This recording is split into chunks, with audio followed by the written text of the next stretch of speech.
Nah itu adalah perabaan. Ini penting. Jadi kalau kita bekam di luar titik sunnah kemudian mau pakai titik yes point, artinya area punggung ya, area terutama di punggung itu misalnya terdapat ada tonjolan atau gundukan di situ, kemudian yang membuat klien atau pasien itu nyeri, maka khusus di area itu dibekam, itu bisa. Ini lewat perabaan kan itu.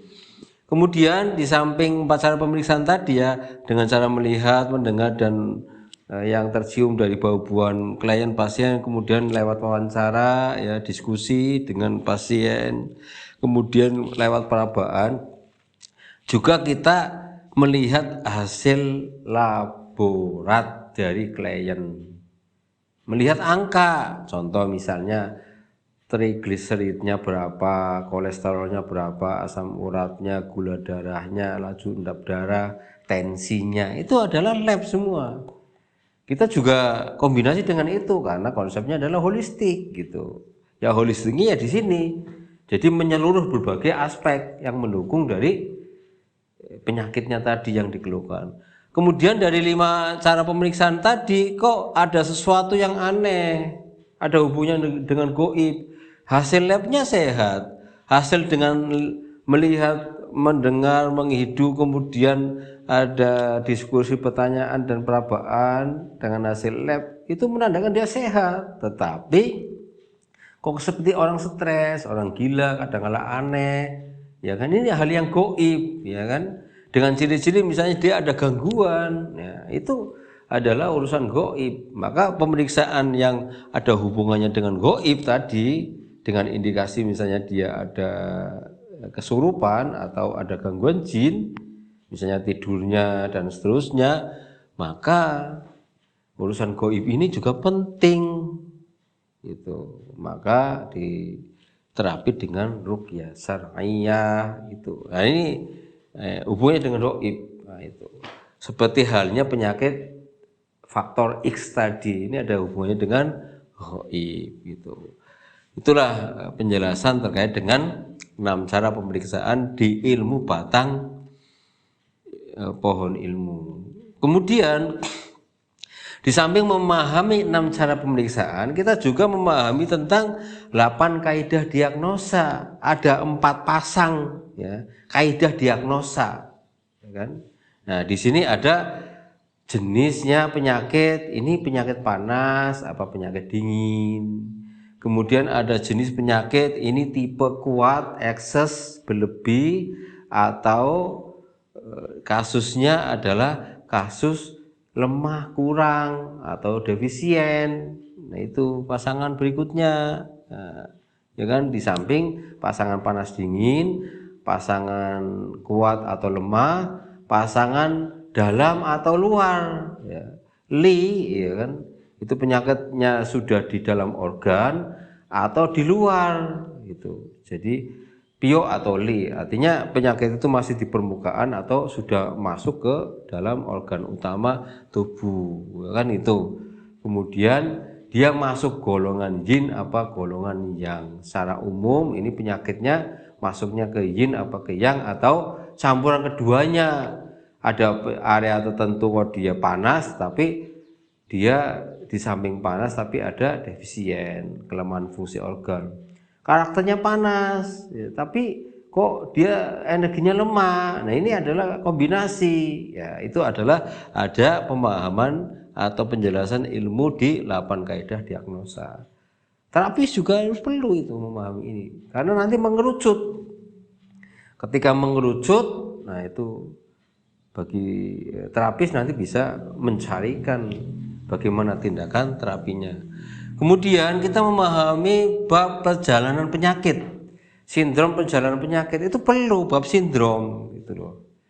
Jadi kenapa ini kurang darah, dari mana asalnya, ya kan? Contoh kasus misalnya perjalanan penyakit ini, misalnya dia sindromnya adalah sindrom ya, kanchi hichi, artinya dia depresi, ya, tekanan ya, stres yang membuat hati itu terhambat. Kalau sindromnya misalnya depresi cihati gitu ya. Jadi kanci cie itu artinya adalah sindrom di hati, di liver, penyakit organ liver gitu kan. Nah, dengan awal itu dia hatinya tersumbat, artinya terjadi stagnasi karena diakibatkan oleh depresi. Kemudian sindrom berikutnya dia jadi hatinya panas, kanhuo misalnya. Panas hatinya. Setelah panas kemudian jadi kurang darah karena panas itu kan mengeringkan gitu loh, menguras cairan gitu. Akhirnya dia kurang darah. Begitu dia kurang darah baru dia kurang cairan. Ya, misalnya kan xie kan yin xi itu perjalanannya. Kan gitu urutannya. Habis itu nanti terjadi kang yang sangkeng, itu panas ekstrim yang ada di tubuh, akhirnya dia kolap. Habis itu akhirnya timbul angin, kang yang huafeng dan seterusnya. Itu adalah perjalanan sindrom perjalanan penyakit. Itu penyakit yang dimulai dari gangguan organ liver. Organ utama yang lain juga sama, ada perjalanannya itu. Misalnya organ jantung terganggu, sistem cerna terganggu, lima lambung, kemudian organ paru-paru terganggu, organ ginjal terganggu, atau sindrom gabungan. Di samping dia batuk, ada masalah di paru, apakah penyakitnya itu dari paru aslinya yang dia lemah, atau dia ada patogen luar, atau ada penyakit lain yang membuat dia paru-parunya terganggu. Nah, ini juga pembahasan tentang sindrom perjalanan penyakit. Bagi terapis itu penting karena nanti ketika kita paham sindrom ini, tahu sindrom apa saja yang bisa dibekam gitu. Sindrom apa saja yang bisa dibekam gitu loh. Misalnya dari perjalanan sindrom ini berarti nanti ada suatu kesimpulan, misal sindrom yang ada kasus kelebihan, di mana kelebihan panas, di mana ada kelebihan darah yang penuh, bergejolak, ada energi yang berlebihan dalam tubuh, kemudian ada stagnasi darah yang macet atau energi yang harus diure dengan bekam. Nah, itu kan akhirnya kita tahu. Maka terapis bekam itu wajib mengetahui ini juga, ilmu batang ini. Jadi nanti akan terarah. Nanti hasilnya akan terarah, yang nantinya akan bisa menyimpulkan dari semua data itu ada suatu kesimpulan. Nah, dalam hal ini setelah ada kesimpulan di sini berarti ilmu batang itu sudah bisa kita kuasai. Dari hasil kesimpulan itu, ternyata nanti ada gangguan di masalah darah. Kalau sudah ada kesimpulan bahwa ini klien atau pasien itu ada gangguan masalah darah, itulah ilmu cabang gitu. Jadi setelah batang itu sudah dipahami dengan benar ya, beserta isi ilmu batang ini, nanti ada suatu kesimpulan, yaitu kesimpulannya adalah di cabang. Karena kita adalah fokus ya, ada fokus di bekam, maka ya, kita bagaimana kasus masalah bekam berarti ada hubungannya dengan darah gitu ya. Oke. Nah, di ilmu cabang ini maka di sini ketika ada suatu kesimpulan yang mengarah kepada ilmu cabang ini, kemudian kesimpulan jadi darah, maka setelah kita mengetahui bahwa kesimpulannya itu ada masalah di darah, nah, disitulah nanti muncul ilmu ranting di situ. Cabangnya adalah berkaitan dengan darah. Kemudian tindakannya untuk menyelesaikannya itu adalah di ilmu ranting, yaitu teknik terapi. Contohnya bekam. Maka posisi bekam itu di dalam pohon ilmu itu adanya di ranting. Maka berkaitan dengan darah di situ. Ya, apalagi ini darah ya, khususnya darah yang berlebih ya. Maka di situ ada teknik terapi sedot lintah itu. Ya, kemudian ada terapi al-fasdu. ada terapi alijama atau bekam. Kalau sedot lintah itu insya Allah di YouTube sudah pernah saya ure ya, apa sih perbedaan antara sedot lintah, kemudian al-fasdu dan bekam, kan itu. Dan ini tidak bisa dibenturkan ya, karena antara sedot lintah, al-fasdu dan al-hijama atau bekam itu adalah saling melengkapi, tidak bisa dibenturkan. Dan ini beda prinsip, beda arah. Itu yang harus dipahami. Kalau sedot lintah itu mengacu kepada unsur dari enzim yang ada di air liur lintah. Di situ yang namanya hirudin. Nah, jadi hirudin ini diteliti secara lab ya, laborat itu memang dia zat yang memang bisa membuyarkan bekuan darah, mengurai. Jadi darah beku itu bisa diurai dengan cairan hirudin. Itu ada di lintah. Jadi cara kerjanya lintah adalah dia menghisap darah, tetapi dia mengeluarkan air liurnya, yaitu zat hirudin. Maka untuk penyakit yang berkaitan dengan darah ya, mengalir di pembuluhnya sana semua yang hubungannya dengan lebih dalam lagi, misalnya jantung koroner ya, itu yang ada sumbatan ya, pembuluh yang ada di jantung kemudian mau di pasang ring, itu ternyata ya kan, ada yang sukses dan berhasil ketika dia terapi sedot lintah itu ya sekitar 2-3 bulan itu ya, sambil menunggu pasang ring itu ada itu kasus seperti itu.